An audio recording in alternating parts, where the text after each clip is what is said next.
understand, what was it like playing in the first season? How unique was it? Because very individualistic sport, everybody plays for themselves in a sense. But suddenly now you have to keep an eye out on the other board, maybe because black, wins count for more, things like that. So, what were the dynamics like in the first season when you were playing in the GCL?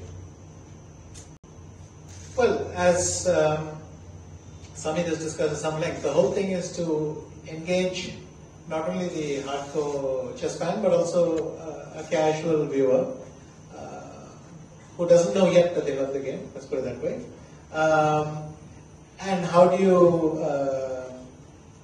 so one of the things they did was to make the scoring very unpredictable. And Chess Grandmasters found this out the hard way. After leading... I should know better, but after round 7, it's not like I was unaware of the scoring system, it's just that you're so used to numbers in a certain way, and if you feel that if you have a big lead and the margin is big, you feel safe. Somewhere around round 7, I thought, we're basically in the final. And the only rival we had was Alpine. I think we were both teams were very unpleasantly surprised to find out that it wasn't sure. So, the scoring is unpredictable. I like the experience, these brightly colored t-shirts. By the way, I have none left. My son has stolen all of them. You will get new ones. Yes, and he will steal those. But anyway, the brightly colored t-shirts, the entrance together and so on. Playing with the same color, so not this alternating thing. And you could see the whole thing was designed for visual effect. I would say really focused on television rather than the online space, which again shows that your target audience is the casual fan as well. And it was very, very good fun. I think from a player's perspective, the team atmosphere, the way the event was structured and all was incredibly enjoyable. I'm pretty sure it will be the same this year, and I'm really looking forward to that. I'm happy to have, the madman from Warangal, come over to our team and things like that. So, I like the changes in the team and looking forward, but a little chip from last year. Is that a nickname that's now caught hold? Is he now Madman from Warangal? Is that a thing? I saw it today. I thought it was ridiculous, but I should tell him anyway. I prefer Lightning Kid too. I'm glad nobody called me. He called you the Madras Tiger, and you had a problem with that. You would point out that there are no tigers in Madras, if I'm not mistaken. No, I didn't stress that point too much. I mean, come on. Worst things to be compared to a tiger. Topolo once said I was a python, which somewhat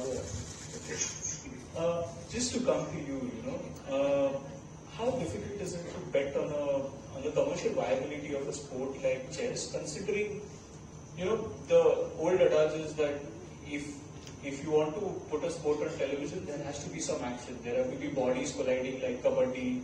There has to be something massive happening on screen, like a big shot, six, goal, all of that. A lot of dynamic action. In chess, it's two people sitting on the board and maybe they don't think as long as a classical game, but then they're still thinking. So, how difficult was that, and what are the kind of things you had to do to overcome that? Well, that's a great question, and Sami, do chip in. So, of course, we are used to the live action sport, but if you think about it, a couple of weeks I was watching golf, right? That's not necessarily live action, but people watch it. Yeah. I remember when KBC came out, people were asking, right, that it's a quiz, how would it work, and what happened to the rest is history. Take even poker, people watch it. So I think there's always going to be an audience. I think the point and since you use the word commercial, right, we realize that there are like 600 million, right, which is the FIDE official number, people who actually in the world follow chess. And we wanted to grow that audience with the world, with FIDE's support, to 1 billion. So there is this very interesting already audience which tracks chess, but wanted it packaged and delivered, like Samir said, in a different way. So the whole focus at that time was, I think, 2 or 3 key metrics: team sports. I think that was the first time when we had men, women, icon prodigies all playing under one roof. Like Vishy said, the team bringing in the spirit of colors, and you are now going to play as one rather than the individual. I think second, very important, was the visual, the ability to broadcast, the ability to go and talk to the audience. And that's something that Samir and team work on. Even season 2, hopefully you'll see a better, bigger version of it. The idea is how is it that if you're not a chess aficionado, but if you're you played chess and you're watching that game, can that appeal to you? And are you feeling what the player is going? That's really always there. Again, from a commercialization point of view, this is a journey, like somebody said. I guess with tech, when they came back, it wasn't to do a season 1. That was it. It was meant to be over the long journey, and clearly we got some tremendous progress. Again, Samir can share some numbers. We had something like 100 million engagement in season 1. We had like 10 million, people watching it. So, well, I know for a fact that in the board we tell Samir his target is not doubling it, but tripling it and quadrupling it. But Samir, you want to come in and add to that question, please?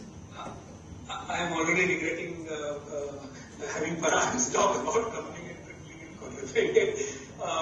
Study Parag study.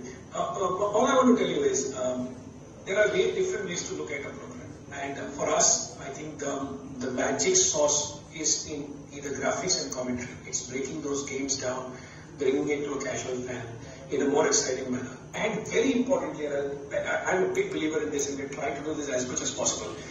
A sport doesn't become big for people if it is just about the best game. It is also because if there is surround content around it. There has to be, like football has moved in such a wide direction that WAGs is a whole stream of content that happens, wives and girlfriends. In chess, we have not reached there yet. Cricket has started seeing that already. You started seeing wives and girlfriends becoming an entity in itself. All of that feeds into making the game popular. And that is again what is missing in chess. I was having a conversation with Richard Rappo at Budapest and saying, I hope you win the best hair award among all the chess players, because Richard Rappo has long golden flowing hair.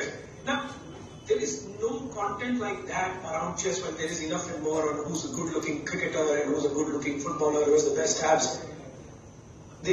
I think the 3 things: 1, commentary; 2, graphics package; and 3 is the surround content. I think those things, if brought together, makes it a true televised league which fans can engage right on. Even if you don't understand details of a move or an opening, there is enough and more to talk about.